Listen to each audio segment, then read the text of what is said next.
Hello everyone. Today we will see how we can calculate range in Excel. So let's start. This is the data set we will use for calculating range.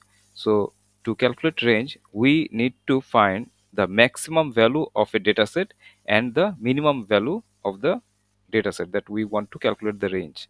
So first of all, to find the maximum value of a data set, we have to use max. Okay, then we have to select the entire data set up to this, closing bracket, enter. So we can see that 99 is the highest value, the maximum value of this data set. Now minimum value,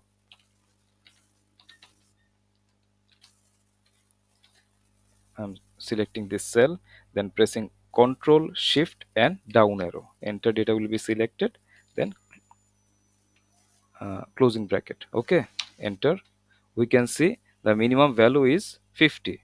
So range is the gap between this maximum value and minimum value. That is, if we subtract minimum value from this maximum value, we'll get the range. So is equal to this one minus this one, that is maximum minus minimum. So 49 is our range. Okay, that's all for today. Thank you very much.